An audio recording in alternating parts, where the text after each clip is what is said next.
الله أكبر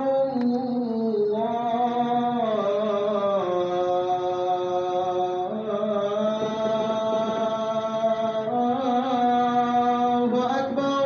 الحمد لله الذي أنزل القرآن في شهر رمضان فعظم قدره بذلك وأجزل فيه من الإحسان. أحمده سبحانه وتعالى على جميع الإحسان، وأشهد أن لا إله إلا الله وحده لا شريك له شهادة تنجي قائلها من النيران، وأشهد أن سيدنا وعديمنا وحبيبنا محمد رسول الله سيد ولد وعدنان صلى الله عليه وعلى آله وصحبه صلاة وسلاما دائما متلازمين في كل وقت وأوان وسلم تسليما كثيرا. أما بعد، فيا عباد الله، أوصيكم ونفسي بتقوى الله. قال تعالى: يا أيها الذين آمنوا اتقوا الله وقولوا قولا سديدا. عباد الله، استلف عليكم رمضان، فهل منكم من أخرج الإثبات من قلبه ونزعه؟ ألا إنه شريف ما أجزل الفضل فيه وأسوأ الشر فيه، تقبل الأعمال وتسلو الأحوال ورحمة الله بالعموشات، فأنزل فيه القرآن وفجر فيه ينبوع الامتنان ووسع.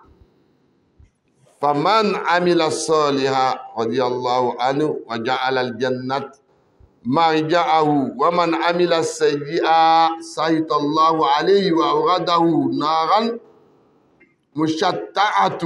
عن النافع ابن عمر رضي الله عنهما أن النبي صلى الله عليه وسلم قال: إذا هل هلال رمضان صار العرش والكرسي وما دونهما وقالوا طوبى لأمة محمد مما لهم عند الله من الكرامة، لهم الشمس والقمر والنجوم والنهار والليل والطير والهيتان وكل ذي روج إلا الشيطان، فإذا أصبحوا لا يترك الله عبدا من هذه الأمة إلا غفر له.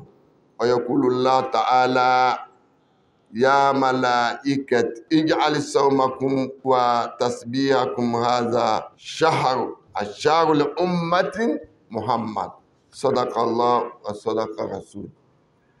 La louange est pour l'indivisible, Allah. Il s'est donné le nom Allah dans le Lawh Mahfouz. Toute chose créée en forme humaine ne peut pas porter le nom Allah. Il est Karim, il est Razak, il est Latif. Nous sommes des Abdul Karim, nous sommes des Abdul Raouf. Mais on s'appelle des fois Karim, Razak, Raouf. Mais il est Allah. On ne peut jamais appeler un Abdallah Allah. Ce nom lui appartient dans le Lawh Mahfouz. Il a fait du mois de Ramadan le meilleur des mois. Il a révélé le Coran comme la Torah et l'Évangile à Jésus pendant ce mois comme guide pour l'humanité. Paix et bénédictions d'Allah sur le prophète Mohammed qui dit: quiconque fait rompre quelqu'un qui a jeûné, les péchés lui seront pardonnés et l'enfer lui sera évité. Chers croyants en Dieu, je vous invite ainsi qu'à moi-même à la crainte d'Allah et au respect des injonctions. Quiconque les injonctions du Coran, parce que la pratique du jeûne est un mystère qui n'est rattaché à rien d'extérieur. Un mystère auquel nul autre qu'Allah le Très-Haut ne participe, même les anges, témoins qui ne peuvent écrire sa récompense. Il a été rapporté que les hommes entreront au paradis grâce à la miséricorde divine. Et que là, leur rang dépend de leur dévotion.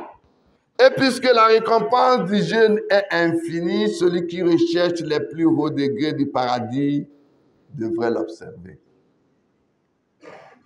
Musulmans, mes frères, Junaid disait, le jeûne est la moitié de la foi. Le jeûne désigne dans cette parole est la faim. Elle est le moyen de se lever spirituellement et de nourrir son âme, car plus le corps a faim et plus l'âme est nourrie. C'est une angélisation de l'être humain dans le sens où l'on recherche à ressembler aux anges dans la limite des possibilités humaines. L'homme ne peut se lever spirituellement que s'il se détache de ce monde et de tout ce qui s'y attache.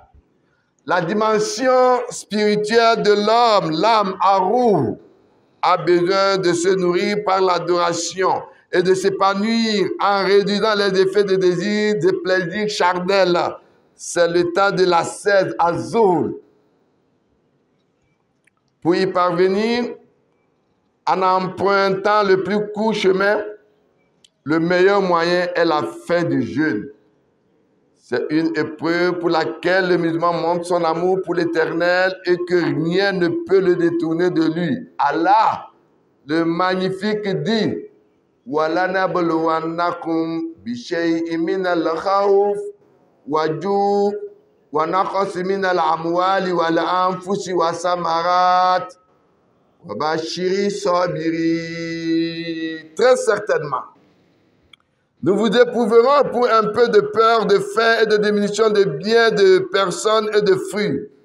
Et fait la bonne annonce aux endurants.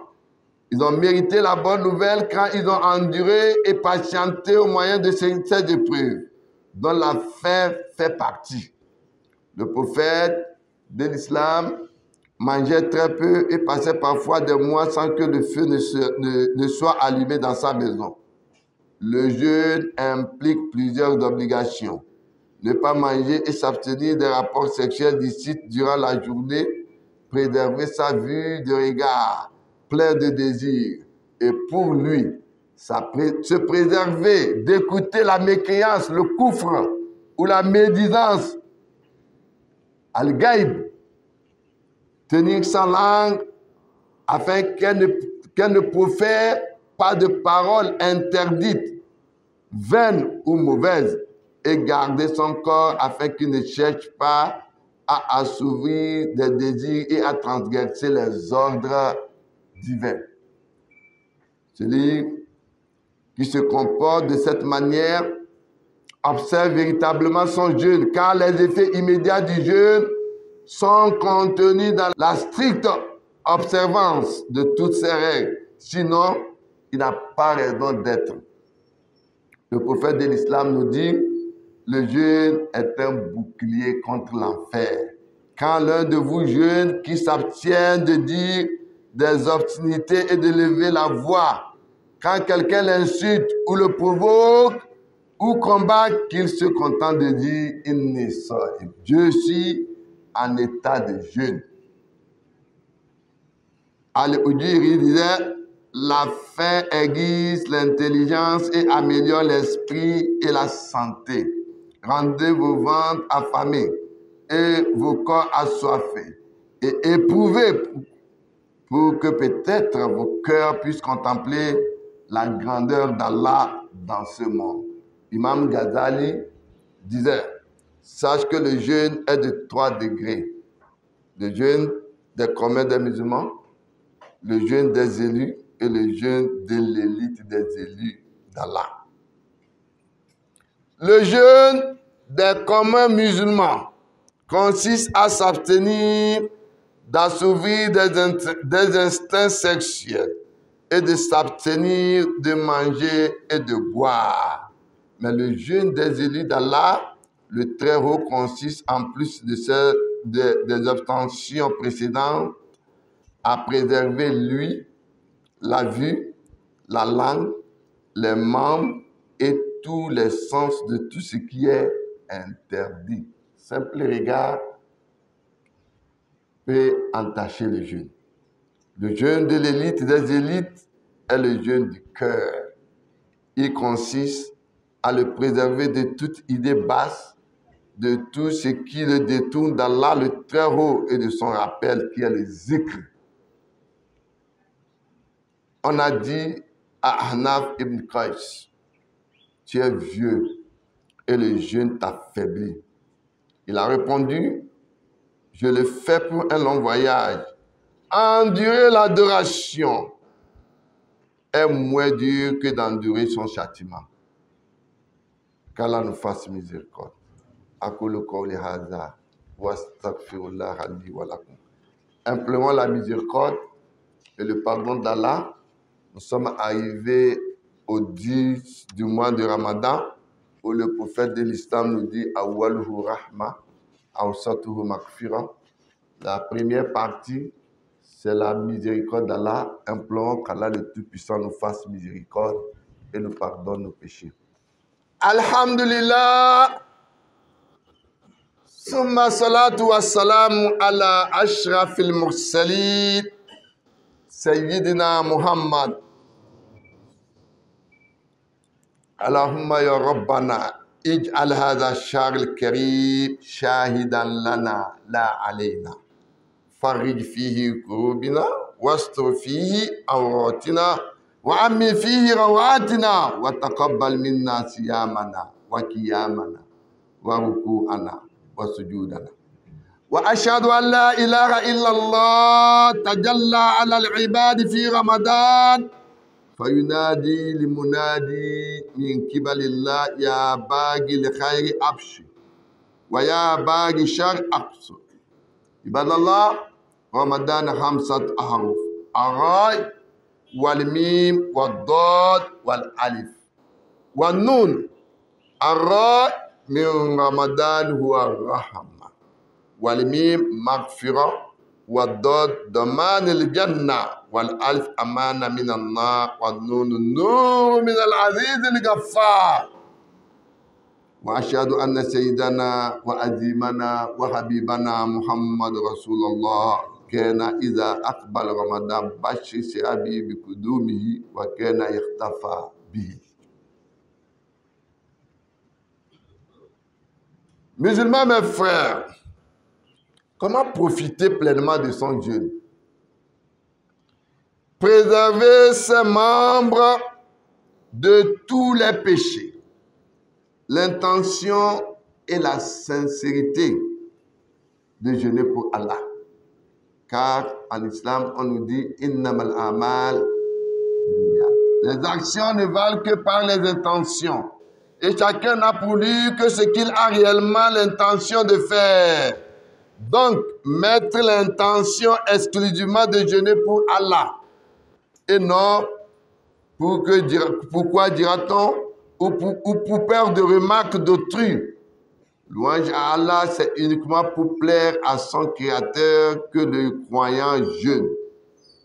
Musulmans, mes frères, ne pas hésiter aussi à multiplier les intentions, avoir l'intention de lire le Coran. C'est le moment de Coran, période pendant laquelle le Coran est révélé. Ou de visiter un frère, car on sait que si votre intention était réellement et sincère, même sinon on a pu la faire, alors Allah nous en donne la récompense si on ne peut pas faire cela. Le croyant jeûne pour plaire à son Seigneur, pour augmenter sa foi, fortifier les liens qu'il lie à son Créateur. Le mois de Ramadan est par excellence le mois d'introspection de sa foi, faire le bilan de sa foi, se faire pardonner ses péchés, comme le prophète nous l'implique, qui jeûne le mois de Ramadan avec foi, en comptant sur la récompense divine. Ses péchés lui seront pardonnés. Les actes d'adoration dans le Coran, Allah ne cesse de nous exhorter à la prière. La salat fut la première et la plus importante chose ordonnée par Allah. Allah dit awwalu ma yus'al bihil mar'i yawmal qiyamah salatuha wa zawjuha. La salat est la première chose qu'on demandera le jour de Qiyamah. et suivra alors le foyer. Et elle sera la première et la plus importante chose sur laquelle il faudrait compter lors du jugement dernier. Donc, Inch'Allah, ne pas hésiter à redoubler d'efforts pour sa prière et aussi ne pas hésiter à ajouter les prières surrogatoires que nous a enseigné le prophète Muhammad. Car c'est là que réside la solution qui augmente notre niveau de foi. De plus, le prophète veille les nuits de Ramadan. Fadhkuruni, dit Allah, azkurukum washkuruli wala takfur. Souvenez-vous de moi, donc je vous récompenserai. Remerciez-moi et ne soyez pas ingrats envers moi. Il est dit que le prophète multipliait la lecture du Coran durant ce mois. De plus, le lecteur du Coran bénéficie d'une grande récompense. Selon Ibn Mas'ud, le messager d'Allah dit, celui qui lit une lettre du Coran s'inscrit une bonne action et la bonne action a 10 fois son salaire. Je ne dis pas que celui qui lit Alif Lam Mim, lettre énigmatique se trouvant au début de certains versets, certains chapitres du Coran est une lettre, mais Alif est une lettre, Lam est une lettre et Mim est une lettre. Le prophète était le plus généreux des hommes. Et plus encore, en Ramadan, quand Gabriel venait le voir durant le mois de Ramadan, on dit être à la recherche du pardon et du repentir, mais devons également faire de tout notre possible pour attirer sur nous la miséricorde divine. Gabriel venait enseigner au prophète Muhammad la lecture du Saint-Coran pendant le mois de Ramadan.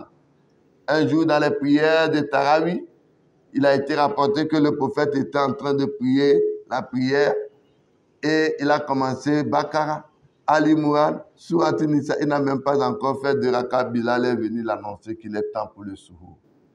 Mais nous, une mosquée qui va faire une prière où ça va durer plus de 30 minutes ne trouvera pas de fidèles.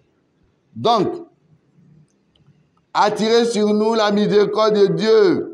La miséricorde divine en pratiquant et en multipliant nos œuvres pieuses en général pendant ce mois.